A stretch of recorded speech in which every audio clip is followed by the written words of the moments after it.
Jacob, tu es un ancien de Jimmy Coder, tu as vécu la formation développeur web mobile de Jimmy Coder. Est-ce que tu peux présenter ton parcours, s'il te plaît? Est-ce que tu peux nous dire comment tu es arrivé chez Jimmy Coder et quelle est la différence entre Jacob avant Jimmy Coder et Jacob après Jimmy Coder? D'accord. Ok, bonsoir Douglas, bonsoir Yannick, bonsoir. Bonsoir à tous. Bonsoir Michel. Bonsoir. Bon, je suis Krakwasi Jacob. Il faut dire que j'avais fait un BTS. Oui. Et après le BTS, c'était vraiment compliqué. C'était compliqué parce que j'avais eu le BTS, mais vraiment, je n'étais pas actif, puisque je ne pouvais même pas concevoir une petite application. D'accord. Que la formation était vraiment théorique. D'accord. En tout cas, j'ai dû batailler fort parce que là, il faut dire que c'était la passion. Hein, parce que moi-même, quand je venais faire ma première année de BTS, je n'avais jamais allumé un ordinateur. Je ne savais même pas ce qu'est un ordinateur. Oui, c'est... Super. Ouais, j'ai dû batailler fort. Après les BTS, je cherchais des formations, je faisais des formations sur YouTube, mais il faut dire que je n'étais pas trop satisfait.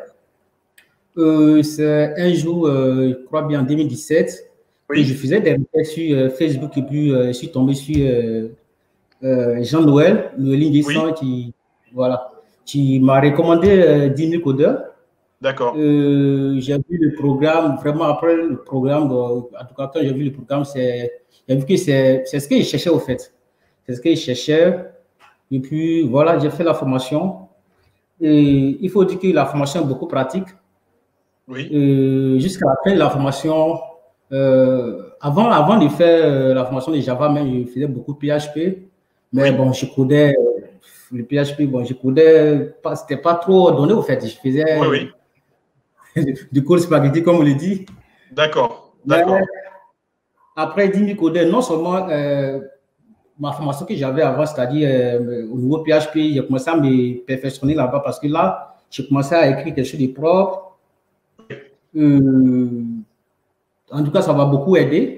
Ça m'a beaucoup aidé en ce sens que j'avais des grands frères, il y avait des aînés. J'ai commencé à côtoyer des personnes qui sont déjà beaucoup avancées dans les métiers.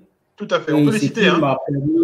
On peut citer les formateurs, les grands frères formateurs. On peut les citer. Oui. Ici, comme ça, et le grand Serge. Le grand Serge. Le grand Serge. Le grand frère. Le grand frère des grands frères. Voilà, qui était beaucoup ouvert. Et même, il me rappelle bien que des fois, même la nuit, on partait coder sur lui. On faisait la nuit, toute la nuit, on codait jusqu'au petit matin. Il était beaucoup ouvert. Oui. Et encore, au passage, il y a Yeo Sungalo aussi. Yeo Sungalo, tout à fait. Voilà, un grand frère qui était encore beaucoup disponible. Voilà, et il y avait Noélie, et puis... tout à fait. Comment il s'appelle l'autre encore? En tout cas, il y en avait beaucoup de grands frères qui nous aidaient beaucoup. Oui, tout à fait. Super. Bon, voilà. Maintenant, la différence. Qu'est-ce que tu fais aujourd'hui? Voilà. Est-ce que tu as un emploi? Et tu travailles dans quel type? Quelle est ton activité aujourd'hui, au quotidien? Et comment ce que tu as appris chez Jimmy Coder t'aide au jour le jour aujourd'hui? D'accord. Aujourd'hui, je suis dans une entreprise d'assurance. D'accord. Voilà, ils font du courtage en assurance ici et puis un peu en Afrique, dans une vingtaine de pays en Afrique. D'accord. Et ils ont un service informatique au niveau d'Abidjan, c'est-à-dire c'est Abidjan qui coordonne tous les services informatiques. D'accord. Donc, en tout cas, chaque jour, on amène à développer des applications. Donc, en tout cas, on est toujours en train de développer, des solutions pour répondre aux besoins de ces différentes filiales. Au niveau des 10 000 codeurs, en tout cas, qu'est-ce que 10 000 codeurs m'a... comme on appelle ça, le plus-value des 10 000 codeurs, c'est que quand on était là-bas, on a appris le travail collaboratif. Oui. Travail en équipe, puisqu'on travaille beaucoup sur les projets. On était peut-être 3 sur un projet à distance. Et voilà, ça nous a permis d'utiliser des outils de travail collaboratif, les outils de version en ligne, et puis, comment on appelle ça même, créer aussi du code de qualité. D'accord, ça marche. Voilà, avec les différents tests. Donc, vraiment, c'était vraiment un véritable tremplin. Bon, super. Dis-moi, aujourd'hui, Jacob, ça fait combien de temps maintenant? Ça fait 2 ans, hein? Oui, ça fait 2 ans, ça fait 2 ans. Bon, Jacob, tu sais qu'ici, on parle argent. Hein? Oui. En matière de salaire, c'est-à-dire que là où tu es là, est-ce que tu es lourd? Est-ce que tu peux nous donner une fourchette de salaire? Faut pas que la famille te tombe dessus. Hein. Nous, on a compris. Hein. Ça, on va pas te tomber dessus. C'est la famille. Est-ce qu'au bout de 2 ans, un développeur qui sort comme ça d'une formation d'Imicodeur et qui, je rappelle que tu es quand même dans une multinationale, hein, la société dans laquelle tu es est présente dans 25 pays d'Afrique. Donc voilà, c'est pas n'importe quoi. En termes de fourchette du salaire, est-ce que tu es plutôt entre 100 000 200? Est-ce qu'entre 200 300?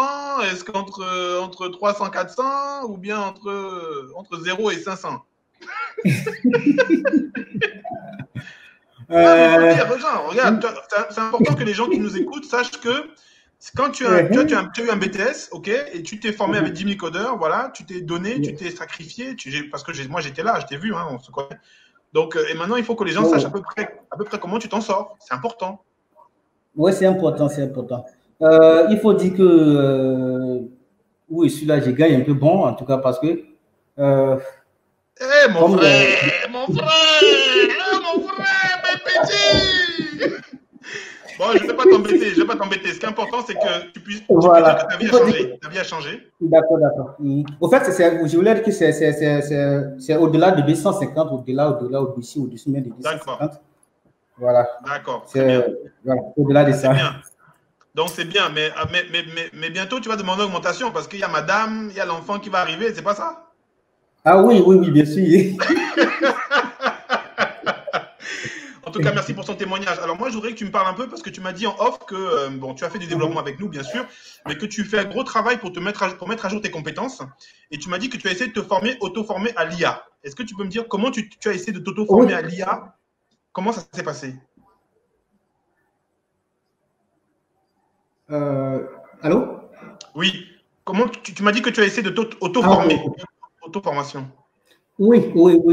Il faut dire qu'avec l'aide de Michel, parce que j'étais parmi les premiers bénéficiaires de Africa Tech Tour Abidjan. Hey, bravo! Et c'est suite à ça, il y a eu... D'accord, je t'écoute, Jacob. Suite à ça, j'ai eu le goût de l'intelligence artificielle parce que voilà, c'était vraiment intéressant. Et après le passage, j'ai vu que pour être encore plus pointu, bon, il faut avoir un peu des compétences en Python. Oui. Donc, c'est ce qui m'a permis de m'orienter côté Python. Et voilà, j'ai pris des cours, essayé de faire des formations Python. Bon, et c'est tant bien que mal essayé de m'en sortir, au fait.